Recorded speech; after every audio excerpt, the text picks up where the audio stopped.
Mwebale kwekumira ku mukutu Ugandan Lifestyle nze Murshid Segabwa.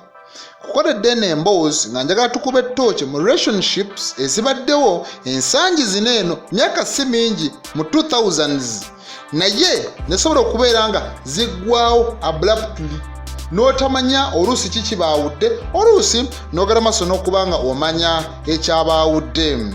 Waliwo n'ezo eziriwo nga zo z'amaanyi bw'otula relationship nga abantu bano babadde mu bufumbo newankubadde oluusi bubaddemu okusoomooza okw'amaanyi, ono anobye akomyewo opaka ne kati nga bakyagenda maaso n'okubeera nga abakyala baabwe bafumba. Geoffrey Rutaaya n'omukyala amanyikiddwa nga Irene Namatovu ebyaliwo byonna mwabiraba n'ebibaddewo emabega nga tuli mu kalulu nga tuli mu campaign mwabira naye era Namatovu paka ne kati akyafumba. Bobi Wine ne Babi weebali, Bebe Cool Zuwena weebali, Ragadi Nowe, Sam Gombya ne Sophie Gombya nabo bali bati bali kimu, era Seruga ne Catherine Kusaasira newankubadde benna bibeerawo era basigadde bali bonna. Kati ate waliwo n'abo munnange abatali ku lisiti gye ngenda kubeera nga nkubuulira naye nga nabo amwattu baaliko mu relationship abamu ne bafumbirwako naye era byagaana. Judith Babirye, Prima Kadash oyo wa Joss Tedem, kati waliwo Julie Mutesaasira, waliwo Big Eye ne Nadeshi oba gutumanyinga Don Zeram, kati Lwasa ne Angel bafumbirigana era mwalaba mugana wange okwanjula okwaliwo. Bano nabo wetwogerera bali up and down. Shonga ne Sasha Brighton kosa Charles Sekyewa ne Stacia mu myaka egy'emabega tebyabatambulira bulungi. Kati kakati eno ye list ey'abataano buli omu omanye ki ekyamwawula ki ekyatuukawo era lwaki byagaana. Nonno zino kapo zaayogeza abantu obwama buli omu n'agamba tebajja wangaala abajja wangaala. Kati Daddy Andre yakutte namba ey'okutaano ne Nina Rose. Bano nno baagala maaso n'okubeera nga batukubako ka surprise. Tuba tuli awo nga balangirira nga bagamba kati kuno okukyala kwaliwo mu mwaka ogwa 2020 bangi nnyo ne bagamba ffe nga tubadde tetubimanyi. Munnange Daddy Andre ne Nina Rose ne bagenda maaso n'okubeera nga mwattu buli omu alaga munne nti ekyamazima nkwagadde era nkwagala. Kati teyawangaala newankubadde baali bakyadde. Daddy Andre mu kukyala kwe teyawangaala na mukazi paka ne kati teri n'omu amanyi kyekyagenda maaso n'okubeera nga kibaawula. Nejjukira waaliwaawo Angela Katatumba naye yagamba ekyamulemesa okwagala Daddy Andre mbu yagaana okwekebeza omusaayi byaliwaawo naye nga mwattu bya kimpukumpu. Kati nkubuulidde ekyali official Nina Rose Daddy Andre. Kati kakati endala ekutte ekyokuna Jose Chameleone ne Daniela Atim. Bano nno baamala emyaka nga bali mu bufumbo ne bazaaliramu abaana era mu kuzaala abaana ng'omukulu ye Aba Marcus. Munnange bano baatuuka ekiseera ne balaba nga tekyalina gye kiraga. Baatuuka ekiseera ne bagamba tukite era bw'atyo Daniela n'agala maaso n'okubeera ng'ateeka obubaka ku mukutu gwe ogwa Instagram. Nze ebyange ne Chameleone biwedde, ebyange ne Jose Chameleone biwedde. Era Daniela yagala maaso n'okubeera nga mwattu agenda mu ggwanga erya Amerika.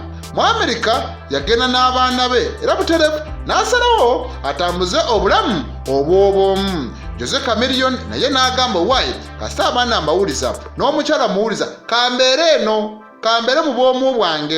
Emabega kaawo tubadde tumulaba nnyo n'omukyala Juliet Zawedde. Abamu ne bagamba bandibanga ekyamazima baneeno bali kimu, bandibanga baagalana paka wetwalabe Juliet Zawedde nga naye bamutwala bushoke n'agala maaso n'okubeera nga amuwasa. Ekwata ekyokusatu Dictator Amil kosa Chosen Becky. Kati buli omu ali bibye, omu yadda mu mmere ali mu nsaniya musajja wattu agala maaso n'okubeera nga akakkalabya yani Amil. Chosen Becky naye bw'atyo yagala maaso n'okubeera nga yeegattagatta n'omusajja ne batandikawo edduuka ly'obugaali obw'abaana. oli yadda mu mmere atunda nsaniya mitwalo 10 kudda waggulu noono atunda bugaali omwami. Kati kakati bw'oba weetegereza Dictator Amel ne Chosen Becky ekyamazima bangi nnyo kapo eno byagenda maaso n'okubeera nga eyogeza obwama. Abamu ne bagamba Amel mulungi tasaana mukyala, abalala nga bagamba Amel bamuwasa n'ebiro ebifaananako weebityo nga mawulire ebeeramu nnyo. Era baneeno ne bongera okubeera nga banyweza omukwano gwabwe era ne basobola okuzaala abaana 3 ne bazaala abaana 3 apaka munnange bwe byagenda maaso n'okubeera nga bigaana. Chosen Becky ng'agamba Amel yali ankuba nga mpisa bubi. Amel nga naye amwattu asirika bamugamba wali otulugunya omusajja ng'asirika paka byagenda maaso n'okubeera nga mattu ayabya ebyama naye alina byayogera ebitonotono n'agamba mu kusirika kwange ndowooza mutandise obbiraba.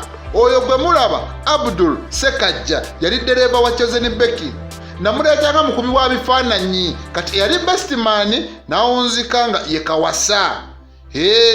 Sekajja n'agenda maaso n'okubeera nga ekintu akikwatamu opaka bwe bagenda maaso n'okubeera nga bakola okwanjula okwaggwa ne bagenda maaso n'okubeera nga babagatta mu mateeka. Tebabawowa mu Kiyisiraamu oba bagatta mu Ekereziya naye babagatta mu mateeka. Ekyo olina okuba ng'okimanyi bw'oba oli ku social media. Abakwata ekyokubiri ye kapo eya Sheila Gashumba ne Ricky Manricky. Eno nno nayo yaliwoko. Sheila Gashumba munnanga abaddeko mu relationship n'abantu abatali omu oba babiri. Yaliko ne God's Plan mwabitegeera mwabimanya. Ricky amunnanga bamukuba kokko ng'ani amukuba gurunedi amugamba watwala omuntu wange. Mu mbeera bwetyo Ricky naye byamwokya n'agamba wayi ewannyo weewaawo. Sheila Gashumba amunnange bwe batyo omukwano gwabwe bagutambuliza nnyo ku social media era wano Sheila ng'agezaako okubeera nga promotinga kaliya eyo omwami we oba boyfriend. Kati mu mwaka 2025 Sheila yagenda maaso n'okubeera ng'alangirira n'agamba ebyange ne Ricky biweddewo, si mulabe wange si naye biweddewo nedda bikomye waneeno. Tujja sigala nga tuli ba mukwano naye ekyokugabana obuliri ekyo nedda. Era baneeno jjukira baali bakagenda maaso n'okubeera nga beeyagala mu kamera kumpi omwaka gumu kwebiri naye oluvannyuma kapo negenda maaso n'okubeera nga mattu esasika bwetyo. Mugenda maaso n'okubeera nga biggwera mu maziga. Ricky n'asalawo ofokasira ku music we ne Sheila n'agamba obulamu bwange kambongereyo mu maaso. Kati kapo mwattu ekyasinze okwogezaako abantu obwama buli omu n'agyogerako n'agamba kijja kitya byajjanga kyamagero ate byawunzikanga kyamagero. Rema Namakula Eddie Kenzo ababiri abo mwattu basaanikira eggwanga. Baneno boolaba bonna bayimbi. Bw'otunulira Kenzo mu bayimbi 5 ab'amaanyi mwali. Bw'otunulira Rema Namakula mu bayimbi 5 abakyala mwali. Kati baali babiri nga basula mu nnyumba emu buli omu ng'alina hiiti.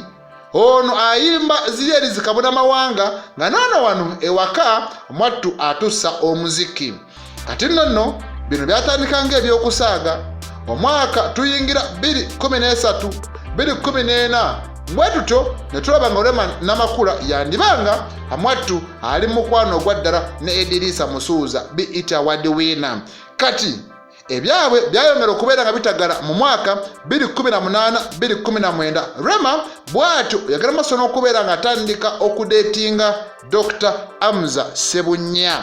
Kati nno bangi bagamba ono yali gynecologist ne batandika obitema nti ye yamuzaazisa ye yakola bw'ati. Mu mbeera bw'etyo munnange mu kwedeetinga Kenzo eri ng'ali maziga ng'agamba tebinnumye tekinnumye kino nakyo kiri. Naye oluvannyuma Sheikh Nuh Muzaata omugenzi kati bambi Katonda amusaasire naye yagenda maaso n'okubeera nga abaako obugambo bw'asuula mu ddiiro bwe mujjukira obulungi. Wano Kenzo ate ali mu ggwanga bwamuyingira ku mutima. Kenzo teyali mu ggwanga bwamuyingira ku mutima. N'agenda maaso n'okubeera ng'agamba ngenda kukomawo, naye bwenkomawo banne ngenda kwekalakaasa paka ku muzikiti, ngenda kwekandaga. Lwaki omusajja ono yageza maaso n'okubeera nga nzivuula? Lwaki yanzijukiza mange? N'agatta obulimu bw'omukazi omulekawo, n'agatta n'ebigambo ebyomukumujjukiza maama we. Butereevu yakaabira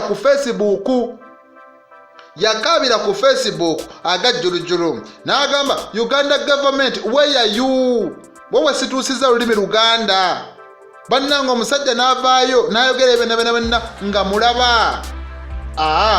Era mu mbeera bw'etyo ono bw'atyo yagenda maaso n'okubeera nga asiriikirira n'anoonya ekiddako, era kwe kuba ennyimba ze mwattu ezaddako okuli Semyekozo lwakola nnyo kirizagaana, n'akola n'endala Mugole bibaawo mwattu n'asobola okubeera nga atopinga chart ya music industry mu Uganda. Wano eno newankubadde byonna byaliwo, ye Rema Namakula ne Bba Amuza baatuuka n'okukola okwanjula kwali mu bitundu by'e Nabbingo. Ne bakola okwanjula. Kenzo n'agamba kitegeeza bamututte ebyaddala agenze. Amunnange naye agenda maaso n'okubeera ng'aziba mpolampola ebiwundu. Bw'atyo ne yeefunira minisita Fiona Nyamutoolo, minisita kati ye mukazi we. Bwe batyo batambuze ekintu. Mubaka we ye Nebbi yalondeddwa, yayiseewo unopposed. Kati ze relationship ettaano z'oyinza okugamba nti mbutuufu zasaanikira entertainment industry. Muleshidi Segawa.